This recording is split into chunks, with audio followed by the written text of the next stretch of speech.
So আমরা বলেছিলাম যে Altium ডিজাইনারের পরপর ৩টা ভিডিওতে আমরা ৩টা টি-শার্ট গিভঅ্যাওয়ে করব। সো আমাদের আজকে হচ্ছে ২য় ভিডিও এবং এই ২য় ভিডিওতে হচ্ছে আমরা আরো একটি টি-শার্ট গিভঅ্যাওয়ে করব।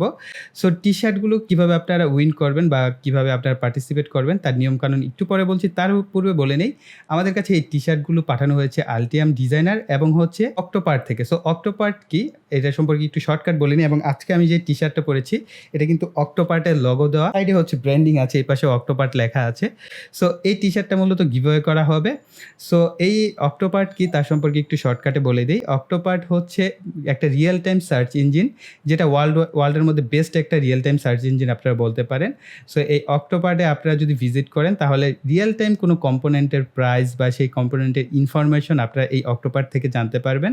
সো অবশ্যই আমি রিকোয়েস্ট করব আপনারা এই অক্টোপার্টের ওয়েবসাইটটি একবার ভিজিট করবেন। ভিডিও ডিসক্রিপশন বক্সে আমি অক্টোপার্টের লিঙ্ক দিয়ে দেবো, সেখান থেকে আপনারা ভিজিট করে কিন্তু এই ইনফরমেশনগুলো জেনে নিতে পারবেন যে আসলে অক্টোপার্ট কিভাবে কাজ করে বা এই রিয়েল টাইম সার্চ ইঞ্জিনটা মূলত কি। সো এবার আসা যাক যে কিভাবে পার্টিসিপেট করবেন। সো এখন আমি পার্টিসিপেট করার নিয়মটা বলে দিচ্ছি। সো আমরা প্রথম ভিডিওতে যে পার্টিসিপেট করার নিয়মটা বলেছিলাম, আনফরচুনেটলি সেটাকে চেঞ্জ করতে হচ্ছে, কেননা আপনারা যারা কমেন্ট করছেন, কমেন্টে ফোন নাম্বার বা একাধিক কমেন্ট করছেন বা জিমেল অ্যাড্রেস অ্যাড করছেন, সেই কমেন্টগুলো ইউটিউব থেকে পার্মানেন্টলি ডিলিট করে দেওয়া হচ্ছে। তো আগে তো হোল্ড করা হতো, সো আমরা সেখান থেকে রিভিউ করে সেগুলোকে পাবলিশ করতে পারতাম। সো এখন তারা কোনো কিছুই করছে না, সরাসরি ডিলিট করে দিচ্ছে। তো এটা আমার কাছে আসলে খুবই খারাপ লেগেছে, যার কারণে হচ্ছে আমরা প্রথম ভিডিও থেকে আসলে কাউকে নিতে পারছি না। তো আমি যে প্রসেসটা দেখাচ্ছি, সো আপনারা সেই প্রসেসে প্রত্যেকটা ভিডিওতে ঢুকে সেই প্রসেসে হচ্ছে এপ্লাই করবেন। সো ফার্স্ট অফ অল আপনারা ভিডিওতে লাইক দিবেন। লাইক দেওয়ার পর ভিডিওটা দেখবেন প্রথম থেকে শেষ পর্যন্ত। দেন হচ্ছে কমেন্টে কিছু একটা লিখবেন। অ্যাজ এ এক্সাম্পল আপনি কমেন্টে কিছু একটা লিখলেন। তো লেখার পর সেটাকে জাস্ট এরকমভাবে দেখেন। উনি যেরকম লিখেছেন যে, "ভাইয়া আমি প্রজেক্ট ডায়াগ্রাম দেখে বুঝতে পারি না" বা আপনাদের কোনো কিছু জানার থাকলে বা এই ভিডিও দেখে আপনার কোনো মন্তব্য থাকলে সেটা সিম্পলভাবে লিখবেন। কোনো কিছু এড করবেন না। তাহলে আপনার যে কমেন্টটা সেটা পাবলিশড হবে। তো কমেন্টটা পাবলিশড হওয়ার পর হচ্ছে একটা স্ক্রিনশট নিবেন। সো আপনার মোবাইলে হলে মোবাইলে স্ক্রিনশট নেওয়া অনেক সহজ। আর কম্পিউটারে স্ক্রিনশট নেওয়া কিন্তু সহজ। জাস্ট আমি এখান থেকে একটা স্ক্রিনশট নিয়ে নিব যে আমি এই ভিডিওতে লাইক দিয়েছি। তো আপনারা জাস্ট একটা স্ক্রিনশট নিবেন। নেওয়ার পর হচ্ছে অবশ্যই কমেন্ট সহ নেওয়ার চেষ্টা করবেন। যদি কমেন্ট আলাদা থাকে তাহলে আলাদাভাবে একটা স্ক্রিনশট নিবেন। নেওয়ার পর হচ্ছে আপনারা জাস্ট চলে যাবেন। এইখানে দেখতে পাবেন যে পিন্ড কমেন্টের ভিতরে একটা লিঙ্ক দেওয়া আছে। অর্থাৎ প্রথম কমেন্টে এই লিঙ্কটা পাবেন, অথবা আপনারা ভিডিওর ডেসক্রিপশন বক্সে যদি যান, সেখানেও দেখতে পারবেন জয়েন গিভঅ্যাওয়ে, এখানে একটা লিঙ্ক দেওয়া আছে। তো এই ২ টা লিঙ্কের যেকোনো একটা লিঙ্কে জাস্ট ক্লিক করলেই আপনারা এরকম সরাসরি এই পোস্টটায় চলে আসবেন। এই পোস্টে এসে জাস্ট এই কমেন্ট সেকশনে আপনার নামটা লিখবেন। লেখার পর হচ্ছে সাপোজ আমার নামটা আমি লিখে দিচ্ছি। দেওয়ার পর আপনারা ফটোটা আপলোড করে দিবেন। যে ফটোটা আপনি স্ক্রিনশট নিয়েছেন, সেই স্ক্রিনশটটা এখানে হচ্ছে আপলোড করে দিবেন। তো কমেন্টে এসে জাস্ট আপনার নামটা লিখবেন। লিখার পর হচ্ছে এই যে ইমেজটাকে আমি আপলোড করে দিয়েছি। সো আপনারা এভাবে এই যে ইমেজটাকে আপলোড করে দিবেন। তাহলে আমি বুঝতে পারবো যে আপনারা আসলে ভিডিওতে লাইক দিয়েছেন এবং কমেন্ট করেছেন। ঠিক আছে? সো এই একটু কঠিন হয়ে গেল প্রসেসটা। আসলে কোনো কিছু করার নাই, যেহেতু ইউটিউবের নতুন পলিসি প্রতিদিনই আপডেট হয় আর নতুন, নতুন সিস্টেম হয়। তো যাই হোক, আপনারা এখন থেকে প্রতিটা ভিডিওতে এই প্রসেসে হচ্ছে এপ্লাই করবেন। সো আমি মূলত এখান থেকে একটা লটারি করব আপনাদের কমেন্ট সেকশন থেকে। যারা কিনা কমেন্ট করবেন সেখান থেকে একজন বিজয়ী হবেন।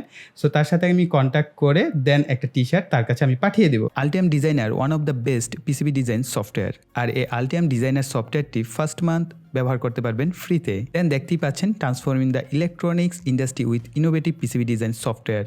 এর নিচে তাদের নিউজ ফিডগুলো দেখতে পারবেন। এর নিচে উল্লেখযোগ্য কোম্পানিগুলো হচ্ছে Arduino, Microsoft, Amazon, Facebook, Dell সম্পর্কযুক্ত। এর নিচে আসলে আলটিয়াম সফটওয়্যারের সাবস্ক্রিপশন ফিগুলো দেখতে পাবেন। এর থেকে আরেকটু নিচে আসলে আলটিয়াম 365 সম্পর্কে জানতে পারবেন। এটি একটি আলটিয়ামের মোস্ট ইন্টারেস্টিং একটি ফিচার, যার মাধ্যমে আপনি ওয়ার্ল্ড ওয়াইড কমিউনিটিতে সম্পর্কযুক্ত থাকতে পারবেন। এক্সাম্পল হিসেবে আপনারা দেখতেই পাচ্ছেন একজন সাজেশন করছে কানেক্টর লুকস গুড, অর্থাৎ কানেক্টরগুলো ভালো হয়েছে, এবং আরও একজন তাকে সাজেশন করছে রিমুভ আনইউজড কপার, অর্থাৎ বিভিন্ন জায়গা থেকে আপনি একজনকে অপারেট করতে পারবেন বা তাকে সাজেশন দিতে পারবেন এই পিসিবি ডিজাইন সম্পর্কে। আলটিয়াম 365 সম্পর্কে বিস্তারিত জানার জন্য এখানে সিমুর অপশন পাবেন। এখানে যদি ক্লিক করেন নতুন একটি পেজ আসবে। এই পেজে আসার পর আপনারা আলটিয়াম 365-এর যে কমিউনিটি কীভাবে কাজ করে, কী কী ফিচার আছে তার A to Z সম্পর্কে আপনারা এখানে জানতে পারবেন। দেন আপনার আরেকটু নিচে আসলে এখানে বিভিন্ন স্যাম্পল দেখতে পাচ্ছেন, অর্থাৎ তাদের স্ক্যামেটিক ডিজাইনগুলো দেখতে কীরকম হবে, তাদের পিসিবি ডিজাইনগুলো দেখতে কীরকম হবে, এবং তাদের এই পিসিবি ডিজাইনটা 3D লেআউটটা কীরকম হবে সেটা কিন্তু আপনারা এখান থেকে দেখে নিতে পারবেন। আপনারা যদি চান তাদের সাথে কন্ট্যাক্ট করতে বা প্রোডাক্ট সম্পর্কে আরও ডিটেইলস জানতে, তাহলে আপনারা এই ওয়েবসাইটে যে ফুটার আছে সেখানে আপনারা চেক আউট করতে পারেন। অলরাইট, আমরা এই ক্লাসে খুবই গুরুত্বপূর্ণ একটা বিষয় সম্পর্কে জানবো। সেটা হচ্ছে এসএমডি কম্পোনেন্ট সম্পর্কে।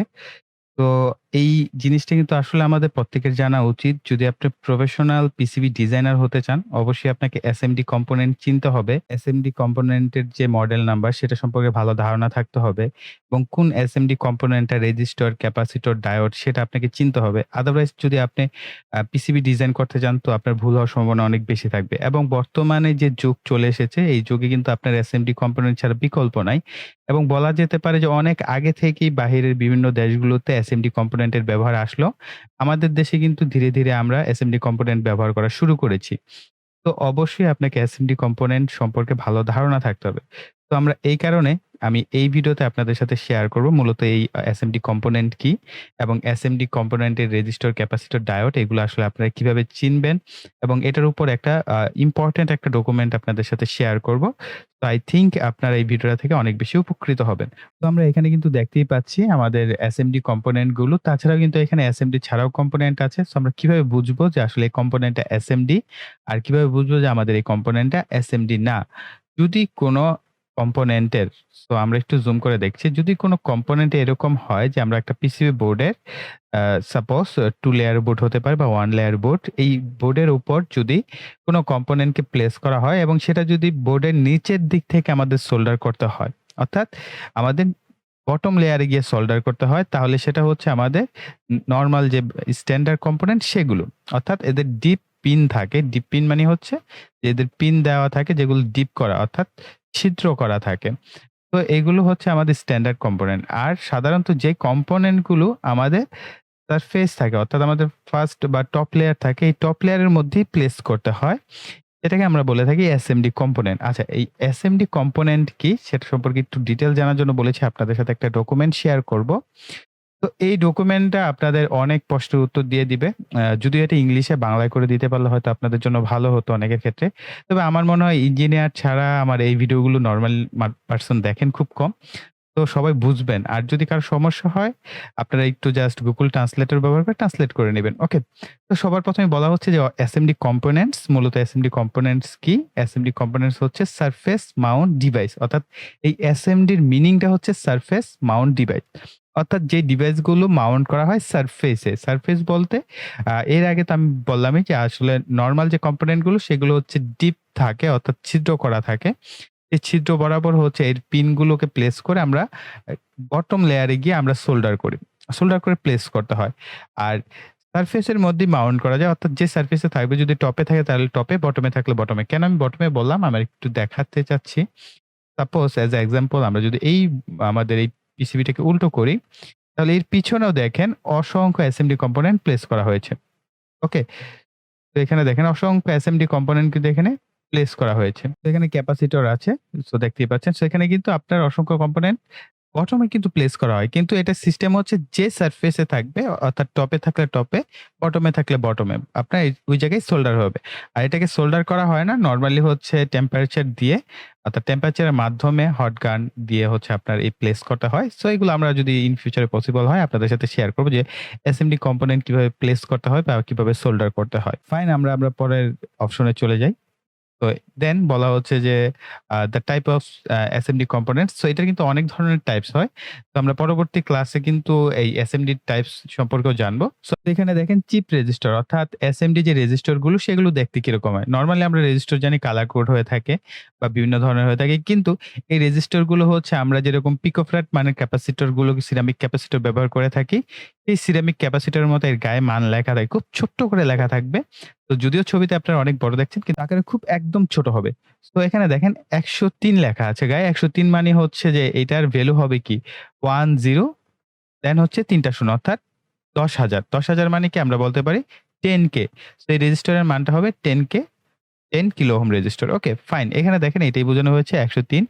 এখানে ইন্ডিকেট করছে কি 10 কিলো ওহম রেজিস্টর। ৪৭২ মানে হচ্ছে ৪৭০০ ওহম। তারপরে হচ্ছে ৮ দ্বারা বোঝানো হচ্ছে ওহম।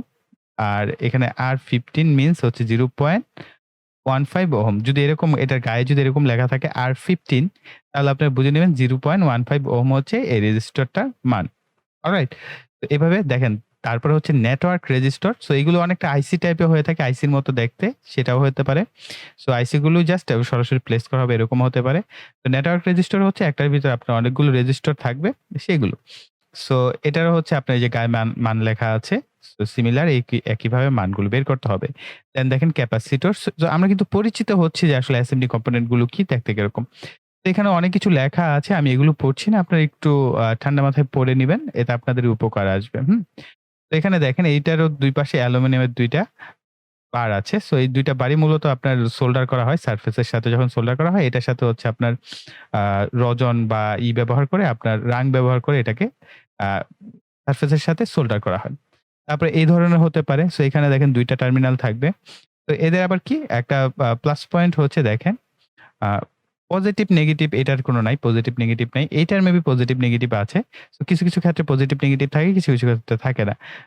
তো এদের কিন্তু অ্যালুমিনিয়াম ক্যাপাসিটর, এটা হচ্ছে এমএলসিসি। সো এগুলো আবার মিনিং আছে। আমরা মিনিং গুলো পরবর্তীতে জানবো। দেন দেখি ডায়োড। সো ডায়োড দেখতে কিরকম হয় দেখেন। ডায়োড দেখতে হবে এরকম। একটা ব্লাক বার, ছোট্ট, এবং নিচের ২ টা হচ্ছে সিলভার কালার থাকবে। এগুলো হচ্ছে আপনার ওই যে সোল্ডারিং করার জন্য আরকি, টার্মিনাল বলতে পারি আমরা। সো ২ টা টার্মিনাল। তারপরে এলইডি। সো এই ধরনের এলইডি হয়। এলইডি কিন্তু আরো বিভিন্ন ধরনের হয়। এরকম এই টাইপেরও এলইডি হয়। ছোট্ট, এর মাঝখানে শুধু এলইডিটা থাকে। তো সেগুলো আছে। আর এই ধরনের এলইডিও হয়। যেমন এটা গোল রাউন্ড শেপ। কিন্তু এগুলো কিন্তু বাস্তবে দেখতে খুব ছোট্ট। অনেক ছোট হবে। এটার আবার প্লাস এবং মাইনাস আছে। ঠিক আছে? দেখতে পাচ্ছেন, যদি প্লাস মাইনাস থাকে চিহ্নিত করা থাকবে, অথবা কালার দেয়া থাকে যদি প্লাস মাইনাস দেয়া থাকে আরকি। তারপরে দেখেন ট্রানজিস্টর গুলো দেখতে এরকম হয়। বিভিন্ন ধরনের হয়। আসলে এটা হচ্ছে আপনাদের সাথে পরিচিত করা। নরমালি কিরকম হয়? সো নরমালি এরকম হয় দেখেন, ট্রানজিস্টরের কি ৩ টা টার্মিনাল হওয়ার কথা? এখানে ২ টা কেন? তাহলে ভাই আরেকটা টার্মিনাল গেল কোথায়? আরেকটা হচ্ছে এটার যে নিচের দিকে বডিটা থাকে, এই বডির সাথে লাগানো থাকে। সো সেটা হচ্ছে সরাসরি গ্রাউন্ড হয়ে যায়। আর একটা হচ্ছে কমন, আরেকটা হচ্ছে একটা হচ্ছে কালেক্টর, আরেকটা হচ্ছে ইমিটার। এভাবে হচ্ছে মূলত করা হয়। এখানে বোঝানো হচ্ছে যে triode, BJT, FET, MOSFET and like এরকম ধরনের অনেক কম্পোনেন্ট এই টাইপের হয়ে থাকে দেখতে। দেন ইন্ডাক্টর। সো ইন্ডাক্টর দেখেন অনেকটা ডায়োডের মতোই দেখতে। ঠিক আছে? এটারও ২ টা বার থাকে, ২ টা কানেকশন করা হয়। দেন ট্রান্সফর্মার রয়েছে, এসএমডি ট্রান্সফর্মার। অর্থাৎ এসএমডি আপনি সব কম্পোনেন্টই পেয়ে যাবেন। তো এসএমডি ট্রান্সফর্মার গুলো এরকম হয়ে থাকে। এদের ৪ টা টার্মিনাল থাকে, বা এখানে দেখতে পাচ্ছেন যে আরো বেশ কিছু টার্মিনাল আছে। টোটাল হচ্ছে ৮ টা টার্মিনাল দেখানো যাচ্ছে। তো এগুলো হচ্ছে আপনার মেবি নেগেটিভ টার্মিনাল হিসেবে কানেক্ট করতে হয়। ওকে? তারপর অসিলেটর আছে, অর্থাৎ ক্রিস্টাল। সো ক্রিস্টাল গুলো দেখতে এরকম হবে। এদের আবার ক্রিস্টালের আবার হচ্ছে আপনার ৪ টা পিন থাকে। নরমাল আমরা ক্রিস্টালের ২ টা পিন, আর এসএমডির হচ্ছে ৪ টা পিন থাকে। ঠিক আছে? এদের আপনার জাস্ট ওই স্কেমেটিক দেখলে তখনই বুঝতে পারবেন যে আসলে স্কেমেটিকটা আসলে কিরকম হয়। দেন ফিউজ, এখানেও ফিউজ আপনি চাইলে ইউজ করতে পারেন। সো এসএমডি ফিউজ আছে, সেগুলো আপনি এভাবে ব্যবহার করতে পারেন। অ্যান্ড আইসি, সো এই যে এটা হচ্ছে ATmega 32 আ আইসি ইউএফও। আচ্ছা। এটা হচ্ছে Atmel এর একটা আইসি। ওকে? তো এরকম কিন্তু আপনার অসংখ্য আইসি, বর্তমানে লেটেস্ট যত আইসি আছে প্রত্যেকটা আইসিরই আপনার এসএমডি ভার্সন পেয়ে যাবেন। এবং এসএমডি তে সুবিধা হচ্ছে আপনার জায়গা কম লাগে, অল্প স্পেসের মধ্যে ডিজাইন করা যায়, এবং অনেক ফ্যাসিলিটি, মানে সবচেয়ে বড় ফ্যাসিলিটিস হচ্ছে স্পেস অনেক বাঁচিয়ে দেয়। এবং আপনি টপেও সোল্ডার করতে পারছেন, বটমেও সোল্ডার করতে পারছেন। তো আপনি যদি একসাথে ৮ টা লেয়ারের আপনার পিসিবি ডিজাইন করেন, সেক্ষেত্রে আপনার অনেক বেশি ফ্যাসিলিটিস। তো মূলত অনেক বেশি লেয়ার নিয়ে কাজ করার জন্যই এসএমডি কম্পোনেন্ট গুলো ডিজাইন করা হয়েছিল।